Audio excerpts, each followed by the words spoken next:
आज हम वृत्ताकार चकती के कारण इसके द्रव्यमान केंद्र से गुजरने वाली अक्ष के परितः जड़ता घूर्ण निकालेंगे। ये सर्कुलर डिस्क के सेंटर ऑफ ग्रेविटी से परपेंडिकुलर पास करने वाले एक्सिस के about moment of inertia calculate करना है। कल जो हम बताए थे रिंग के द्रव्यमान केंद्र से गुजरने वाली लंबवत अक्ष के परितः जड़ता घूर्ण बताए थे। तो चलिए हम पहले क्वेश्चन लिख लेते हैं। वृत्ताकार चकती के द्रव्यमान केंद्र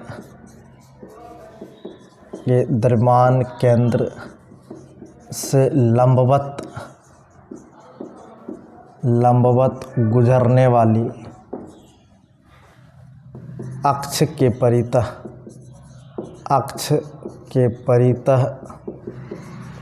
जड़त्व आघूर्ण ज्ञात करें। सर्कुलर डिस्क के द्रव्यमान केंद्र से गुजरने वाली लंबवत अक्ष के परितः, ये मान लीजिए एक वृत्ताकार चकती है और ये एक वृत्ताकार चकती का ये क्या है, द्रव्यमान केंद्र है, सेंटर ऑफ मास है। इसका सेंटर ऑफ मास सेंटर पे ही होता है। इस द्रव्यमान केंद्र से गुजरने वाली ये एक लंबवत अक्ष है। इसका द्रव्यमान केंद्र से गुजरने वाली लंबवत अक्ष के परितः, चूँकि ये डिस्क है तो इसका ऊपर का पार्ट का एक्सिस अगर दिखेगा तो नीचे का पार्ट का एक्सिस ये डिस्क के प्लेट की वजह से क्या होगा, छुप जाएगा, जिसकी वजह से दिखेगा नहीं। तो इस एक्सिस के अबाउट क्या निकलना, जड़ता घूर्ण। तो हम इसमें दो तीन शब्द मानते हैं। माना कि वृत्ताकार चकती यानी डिस्क की त्रिज्या, वृत्ताकार चकती की त्रिज्या क्या हो जाएगा, आर। और वृत्ताकार, एक्चुअल में इस वृत्ताकार चकती को सर्कुलर डिस्क कहते हैं। वृत्ताकार चकती का द्रव्यमान, वृत्ताकार चकती का द्रव्यमान कितना हो जाएगा, एम। वृत्ताकार चकती की त्रिज्या क्या हो जाएगी, आर। तो प्रति इकाई क्षेत्रफल में इसका द्रव्यमान कितना होगा, तो पाई आर स्क्वायर क्षेत्रफल में द्रव्यमान कितना है, एम। तो इकाई क्षेत्रफल में कितना द्रव्यमान होगा, तो एम बटे पाई आर स्क्वायर, एम बटे पाई आर स्क्वायर। वृत्ताकार चकती की त्रिज्या कितनी है, आर, और वृत्ताकार चकती का द्रव्यमान कितना हो जाएगा, एम। तो प्रति एकांक क्षेत्रफल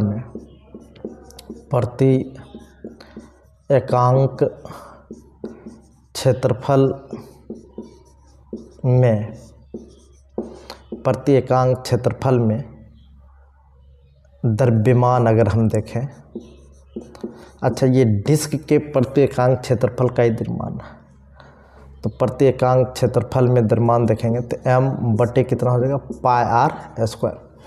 चूँकि ये वृत्ताकार डिस्क है, सर्कुलर डिस्क है, तो इस डिस्क के पूरे ए एरिया में एम द्रव्यमान होगा। तो ए एरिया कितना, pi r square. Pi r square area में एम द्रव्यमान है, तो इकाई क्षेत्रफल में कितना द्रव्यमान, तो एम बटे पाई आर स्क्वायर। अब हम क्या करते हैं, इस पूरे डिस्क का जड़ता घूर्ण निकालना था इस पॉइंट पे, तो एक बार में निकलेगा नहीं। हम करते क्या हैं, इस सेंटर से x दूरी पर एक dx चौड़ाई लेते हैं और ये dx चौड़ाई का क्या होगा, एक रिंग हो जाएगा। तो x ये डिस्टेंस कितना लिए, x, और चौड़ाई कितना लेंगे, तो dx, चौड़ाई कितना लेंगे, dx, ये इस तरीके से। तो ये चौड़ाई जो है, ये थिकनेस हमने कितना लिया, तो dx। तो x लेंथ पे dx चौड़ाई हमने लिया और उस dx चौड़ाई एक तरीके का रिंग का काम कर रहा। तो इस रिंग का पहले जड़ता घूर्ण निकाल लेंगे। और हम बात करें तो ऐसा ढेर सारा, जैसे आप प्याज काटे होंगे तो प्याज का एक एक छल्ला निकालेंगे तो एक एक छल्ला एक एक रिंग का काम करता, लेकिन अलग अलग त्रिज्या का रिंग होता। इस अलग अलग त्रिज्या के रिंग को एक दूसरे के ऊपर ओवरलैप कर देते हैं तो पूरा डिस्क बन जाता। प्याज का सलाद काटते समय आप देखे होंगे कि एक वृत्ताकार डिस्क अगर आप लेते हैं तो उसमें बहुत सारा रिंग, अलग अलग त्रिज्या का रिंग छल्ला मिलता होगा। तो अलग अलग त्रिज्या का एक छल्ला मिलेगा और उस छल्ले को कलेक्ट करके सबको ऊपर नीचे ऐड करते चल जाते हैं इंक्रीजिंग ऑर्डर में, तो वो सब मिल करके क्या हो जाएगा, एक डिस्क हो जाएगा। तो ये जो है वृत्ताकार रिंग x लेंथ पे dx चौड़ाई लिए, इसका टोटल क्षेत्रफल कितना होगा। तो इसका टोटल क्षेत्रफल कैलकुलेट करने में परेशानी होगा। तो इस रिंग को काट करके सोचो यहाँ बिछाते हैं, इस रिंग को काट करके टोटल यहाँ क्या किए, बिछा दिया गया। इस रिंग को काटे तो टोटल लंबाई कितनी, तो टोटल लंबाई तो 2πx होगा। टोटल लंबाई कितना, तो 2πx। अच्छा चौड़ाई कितना, तो सिर्फ dx। चौड़ाई कितना, तो इस आयताकार वस्तु का क्षेत्रफल अगर देखें तो कितना, तो लंबाई गुना चौड़ाई, तो 2πx इंटू dx। ये इस पूरे आयताकार वस्तु का क्षेत्रफल हो गया। एक्चुअल में ये आयताकार वस्तु आया कहाँ से था, ये जो छोटा सा रिंग हमने काटा है, इसी रिंग को काट करके हमने यहाँ बिछाया, इसी रिंग को काट करके हमने यहाँ क्या बिछाया। तो टोटल लंबाई कितना, तो 2πx और इसकी चौड़ाई कितना, तो dx। तो लंबाई गुना चौड़ाई, तो 2πx इंटू dx। तो ये टोटल क्षेत्रफल है, ये टोटल क्या है, क्षेत्रफल। तो इस पूरे क्षेत्रफल का अगर ये इकाई क्षेत्रफल का द्रव्यमान है, अगर इस क्षेत्रफल से गुना कर दें तो टोटल रिंग का द्रव्यमान आ जाएगा। मतलब लिखते हैं डिस्क यानी वलय के स्वल्पांश, डिस्क के स्वल्पांश का द्रव्यमान, डिस्क के स्वल्पांश के द्रव्यमान को हम लोग एलिमेंट्री मास dm से डिनोट करते हैं। m मतलब मास, dm मतलब एलिमेंट्री मास। तो इकाई क्षेत्रफल का कितना मास आया था, तो m/πr² इंटू इस पूरे रिंग का क्षेत्रफल कितना था। तो इसको काट करके यहाँ लंबाई में बिछाए थे तो ये आयत के आकार का दिख रहा था। तो टोटल लंबाई कितना, तो 2πx, चौड़ाई कितना, तो dx। तो 2πx इंटू dx। तो पाई से पाई क्या हो जाएगा, कैंसिल। तो ये हो जाएगा mx dx divided by r²। mx dx divided by कितना हो जाएगा, r²। यह है एलिमेंट्री मास, डिस्क के स्वल्पांश का द्रव्यमान। अच्छा, इस डिस्क के स्वल्पांश को हम लोग रिंग कहते हैं। तो इस रिंग का जड़त्व आघूर्ण पहले निकालेंगे। तो रिंग एक्चुअल में डिस्क का स्वल्पांश है, तो हम लिखते हैं डिस्क के स्वल्पांश का जड़त्व आघूर्ण यानी moment of inertia of a small element of disc, ये क्या होगा, di। तो di कितना होगा, तो सुनेंगे रिंग का जड़त्व आघूर्ण द्रव्यमान केंद्र के परितः बताया गया था, तो mr²। यहाँ रिंग का द्रव्यमान कितना, तो dm। अच्छा, इस रिंग का एक्सिस से दूरी कितना, तो x, तो dm इंटू x²। ये क्या आ गया, डिस्क के स्वल्पांश का जड़त्व आघूर्ण mr²। m के जगह elementary mass of disc, elementary mass of disc यानी डिस्क के स्वल्पांश का द्रव्यमान, और डिस्टेंस जो है ये त्रिज्या का काम ये x कर रहा। हमको डिस्क के स्वल्पांश का जड़त्व आघूर्ण नहीं निकालना था, हमको तो टोटल डिस्क का जड़त्व आघूर्ण निकालना था। तो हम डायरेक्ट लिखते हैं डिस्क का द्रव्यमान केंद्र से गुजरने वाली अक्ष के परितः जड़त्व आघूर्ण। डायरेक्ट लिख देते हैं डिस्क का जड़त्व आघूर्ण, एक्चुअल में वही द्रव्यमान केंद्र से गुजरने वाली अक्ष के परितः जड़त्व आघूर्ण। तो ये क्या होगा, dm इंटू x²। इसमें वेरिएबल क्या है, x। तो x कहाँ से कहाँ तक वेरी करेगा, तो ये x को घटाओगे तो घटा करके ये 0 सेंटर पे आएगा। तो 0 से बढ़ाते बढ़ाते बढ़ाते मैक्सिमम कहाँ तक जा सकते हो, त्रिज्या r तक जा सकते हो, क्योंकि पूरे वृत्ताकार डिस्क की जो त्रिज्या है हमने r माना। तो ये 0 से लेके r तक, यानी ये पहले हम पूरे डिस्क का द्रव्यमान मान लिए m, और इसके एकांक क्षेत्रफल का द्रव्यमान कितना, तो m/πr²। उसके बाद डिस्क के स्वल्पांश का द्रव्यमान कितना, तो m बट्टे pi r square into total elementary area, m बट्टे पायर स्क्वायर इंटू एरिया। तो टोटल एलिमेंट्री मास और डिस्क के स्वल्पांश का जड़त्व घूर्ण अगर देखें तो डी आई इक्वल टू कितना, एम आर स्क्वायर। तो ये रिंग का जो द्रव्यमान है ये डी एम और त्रिज्या कितना, तो एक्स, तो डी एम इंटू एक्स का स्क्वायर। तो ये डिस्क का जड़त्व घूर्ण कितना, तो d m into x square. अब डी एम का वैल्यू कितना, m x divided by r square into d x और ये एक्स स्क्वायर। तो ये m बटे आर स्क्वायर तो कांस्टेंट है, ये बाहर निकलेगा, जो लिमिट है वो लिमिट तो लिखेंगे ही, m बटे आर स्क्वायर बाहर, ये बचेगा क्या, एक्स स्क्वायर और x, तो एक्स क्यू डी एक्स, ये 0 से लेके r तक एक्स क्यू डी एक्स। इसका इंटीग्रेशन अगर अलग से देखें तो जितना पावर है उसमें एक ऐड होता है और उसी संख्या से डिवाइड हो जाता है। तो ये बचेगा m बटे आर स्क्वायर, ये x टू द पावर 4 अब बटे 4, ये कितना 0 से लेके r तक, 0 से लेके r तक। तो ये क्या हो जाएगा, moment of inertia equal to m बटे आर स्क्वायर, ये बटे 4 जो है ये 4 क्या आ जाएगा बाहर, तो m बटे 4 आर स्क्वायर और x टू द पावर 4 ये कहाँ से कहाँ तक, तो 0 टू r तक, तो m बटे 4 आर स्क्वायर। ये x के जगह एक बार ऊपरी सीमा और उसी x के जगह एक बार निचली सीमा, तो r टू द पावर 4 अब बटे r to the power 4, r to the power 4 अब बटे आर स्क्वायर। ये कितना हो जाएगा 1 बाय। अच्छा एक चीज़ और, यहाँ से 2 मिस हो गया था, ये 2 पाई एक्स इंटू डी एक्स, ये 2 मिसिंग था, ये एलिमेंट्री मास डी एम में क्या होगा 2m, तो यहाँ भी होगा 2m, तो यहाँ भी 2m, यहाँ भी 2m और यहाँ भी 2m। तो 2 बटे 4 अगर देखेंगे तो कट के कितना हो जाएगा 1/2 और r टू द पावर 4 बटे आर स्क्वायर, तो ये हो जाएगा 1/2 एम आर स्क्वायर। तो ये डिस्क के द्रव्यमान केंद्र से लंबवत गुजरने वाली अक्ष के परितः अगर जड़त्व घूर्ण देखें तो हाफ एम आर स्क्वायर। हमने क्या किया, moment of inertia of disc about the centre of gravity and perpendicular to the plane निकालने के लिए सबसे पहले रिंग बनाया, रिंग की त्रिज्या को r माना, पूरे द्रव्यमान को m, इकाई क्षेत्रफल में कितना द्रव्यमान होगा, पूरे पायर स्क्वायर क्षेत्रफल में m द्रव्यमान, तो इकाई क्षेत्रफल में द्रव्यमान निकाल लिया।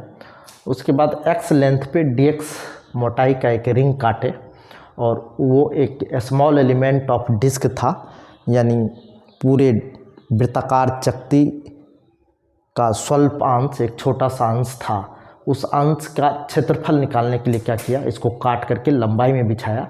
तो टोटल लंबाई कितना, तो 2 पाई एक्स, चौड़ाई कितना, तो डी एक्स, उस टोटल स्वल्पांश का क्षेत्रफल कितना, तो 2 पाई एक्स इंटू डी एक्स। तो इकाई क्षेत्रफल में टोटल रिंग के क्षेत्रफल से गुना कर दिए तो पूरा रिंग का द्रव्यमान आ गया, यानी डिस्क के स्वल्पांश का द्रव्यमान आ गया। एक्चुअल में डिस्क का जो छोटा सा अंश काटे वो रिंग का काम कर रहा है और उसी रिंग का द्रव्यमान डिस्क के स्वल्पांश का द्रव्यमान।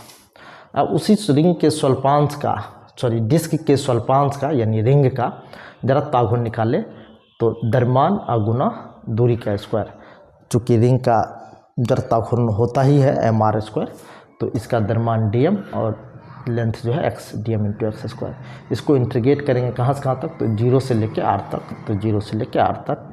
तो टोटल डी एम का वैल्यू और एक्स स्क्वायर, उसमें जो कांस्टेंट टर्म था उसको बाहर निकाल दिए, जो वेरिएबल था वेरिएबल की जगह एक बार ऊपरी सीमा माइनस निचली सीमा करके हमने कैलकुलेट कर दिया।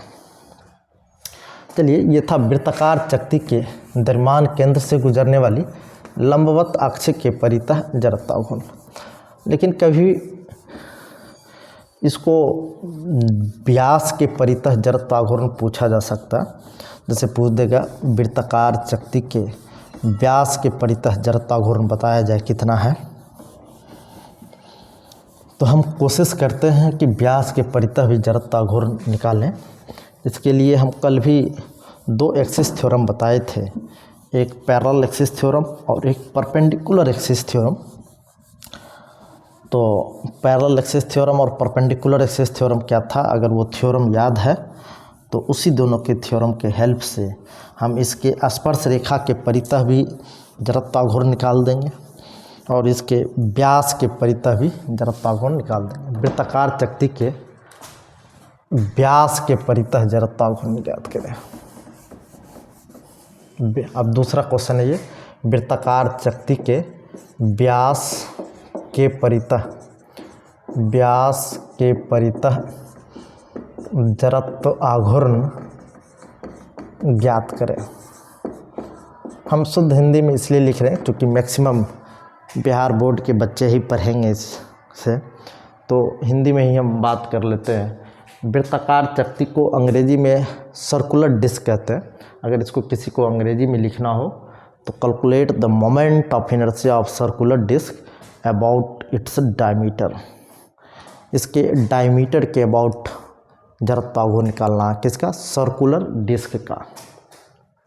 मान लेते हैं एक सर्कुलर डिस्क है, तो सर्कुलर डिस्क की त्रिज्या जो है पुनः हम तो आर ही मानेंगे और इसकी द्रव्यमान जो है वो एम। तो इसके व्यास के परितः जड़त्वाघूर्ण जब कभी भी कहे तो एक एक्स एक्सिस लेंगे और दूसरा वाई एक्सिस। तो हम मानते हैं कि ये एक एक्स एक्सिस है और ये एक वाई एक्सिस है। तो एक्स एक्सिस के परितः अगर जड़त्वाघूर्ण देखेंगे तो moment of inertia about x axis, और वाई एक्सिस के अबाउट मोमेंट ऑफ इनर्शिया लिखेंगे तो moment of inertia about y axis. X axis और वाई एक्सिस डिस्क के तल में होगा, लेकिन जेड एक्सिस लंबवत ऐसे होता है। तो जेड एक्सिस जैसे लंबवत ऐसे होगा, तो ये जेड एक्सिस के लिए हम कुछ इस तरीके से तिरछा डायग्राम बना देते हैं। ये जेड एक्सिस है, तो हम लिखते हैं from perpendicular axis theorem, PPR axis theorem. ये पीपीआर यानी परपेंडिकुलर एक्सिस थ्योरम यानी लंब अक्षों के परमेय से, लंब अक्षों के परमेय से, लंब अक्षों के अगर परमेय से हम बात करें तो ये क्या कहता था, किसी भी तल में दो अक्ष के परितः अगर जड़त्वाघूर्ण मालूम हो तो उससे पास करने वाला कोई तीसरा लंबवत अक्ष के परितः जड़त्वाघूर्ण ज्ञात किया जा सकता है। देखो, दो अक्ष एक्स एक्सिस और वाई एक्सिस के अबाउट अगर मोमेंट ऑफ इनर्शिया पता है तो उससे पास करने वाला तीसरा लंबवत अक्ष कौन है? तो जेड एक्सिस। तो आई जेड इक्वल क्या हो जाएगा? आई एक्स प्लस आई वाई। यानी किसी भी वस्तु के तल में दो अक्ष के परितः जड़त्वाघूर्ण को योग करते हैं तो उससे पास होने वाला तीसरा लंबवत अक्ष के परितः जड़त्वाघूर्ण आया। ये आई जेड एक्चुअल में क्या है? तल से लंबवत है। तो moment of inertia of ring about its centre of gravity and perpendicular to the plane. मतलब जेड एक्सिस जो है ये सेंटर ऑफ ग्रेविटी के अबाउट मोमेंट ऑफ इनर्शिया देगा, और एक्स एक्सिस भी डायमीटर का काम करेगा और वाई एक्सिस भी किसका काम करेगा? डायमीटर का काम करेगा। क्यों? क्योंकि एक्स एक्सिस और वाई एक्सिस दोनों केंद्र से होके पास करेगा, और केंद्र से होके पास होने वाला हर लाइन क्या कहलाएगा? व्यास कहलाएगा। तो I D plus I D, तो आई सी जी इज इक्वल टू 2ID। अगर आई डी निकालें मोमेंट ऑफ इनर्शिया डायमीटर, तो आई सी जी बटे 2। आई सी जी द्रव्यमान केंद्र के परितः जड़त्वाघूर्ण कितना? तो द्रव्यमान केंद्र के परितः जो जड़त्वाघूर्ण होगा 1/2 mr², 1/2 mr²। तो 1/2 और आई सी जी खुद ही है हाफ mr², हाफ mr²। तो हाफ से हाफ कैंसिल हो जाएगा, तो moment of inertia about diameter तो 1/4 mr²। तो moment of inertia about its diameter अगर देखेंगे तो 1/4 mr²। ये हुआ। अगर किसी वृत्ताकार डिस्क के व्यास के परितः जड़त्वाघूर्ण पूछ दे, वृत्ताकार डिस्क के व्यास के परितः जड़त्वाघूर्ण क्या होगा, तो वो भी हम देखते हैं। वृत्ताकार चक्ति के व्यास के परितः हम निकाल चुके हैं। अब स्पर्श रेखा के परितः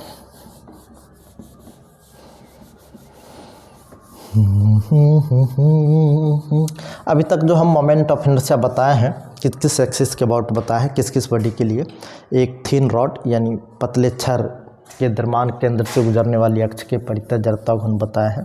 दूसरा रिंग के द्रव्यमान केंद्र से गुजरने वाली अक्ष के परितः जड़ता गुण बताया है। आज तीसरा वृत्ताकार चकती यानी सर्कुलर डिस्क के परितः जड़ता गुण हम बताए हैं।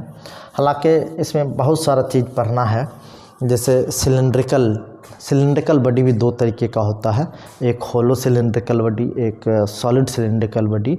और जैसे स्फेरिकल बॉडी भी दो तरीके का होता है, एक सॉलिड स्फेयर और एक होलो स्फेयर। उसके द्रव्यमान केंद्र के परितः भी जड़ता गुण निकालना है। तो देखते हैं, एक एक करके हम सारा डिस्कस कर देंगे।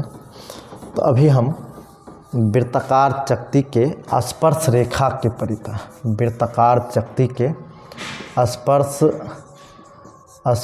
रेखा के परितः, स्पर्श रेखा के परितः जड़ता गुण ज्ञात करते हैं।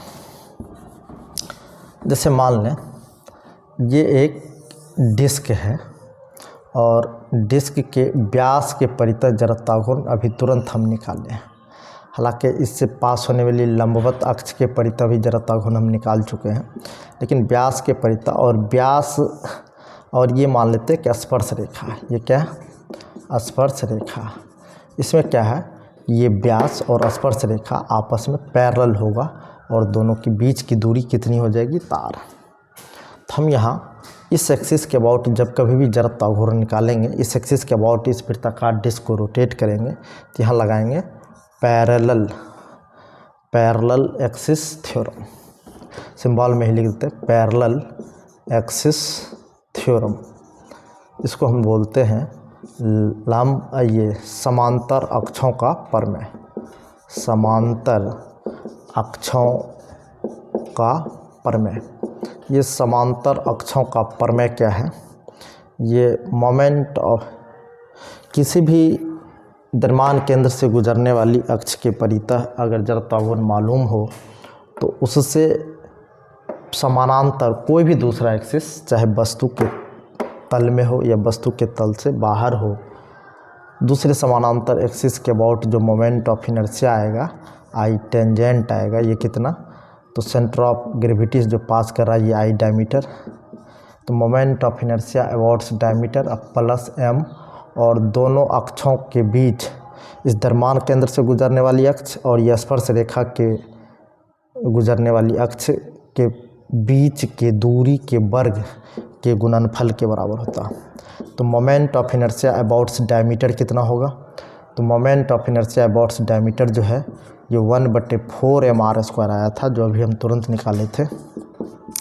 ये 1/4 mr² अब प्लस mr², तो हो जाएगा 5/4 mr²। तो moment of inertia abouts tangent की अगर हम बात करते हैं तो ये 5/4 mr², 5/4 mr²। ये r क्या? तो डिस्क की त्रिज्या, और m क्या? तो डिस्क का द्रव्यमान। कुछ नहीं, इस द्रव्यमान केंद्र से गुजरने वाली अक्ष जो है ये तल में था, तो ये व्यास है। इस व्यास के समानांतर कोई स्पर्श रेखा गुजर रहा है, तो किसी भी द्रव्यमान केंद्र से गुजरने वाली अक्ष के परितः जड़ता गुण मालूम हो, इससे समानांतर अक्ष के परितः जड़ता गुण होगा वो द्रव्यमान केंद्र से गुजरने वाले अक्ष के परितः जड़ता गुण प्लस वस्तु के द्रव्यमान m और दोनों अक्षों के बीच की दूरी के वर्ग के गुणनफल के योग के बराबर होता है। तो डायमीटर का डिस्क के डायमीटर के अबाउट जड़ता गुण कितना? 1/4 mr² प्लस mr², तो कितना हो जाएगा? 5/4 mr²। अब अगले किसी भी वस्तु के जड़ता गुण के बारे में कैलकुलेशन हम अगले वीडियो में करेंगे। आज भर इतना ही, चलिए धन्यवाद।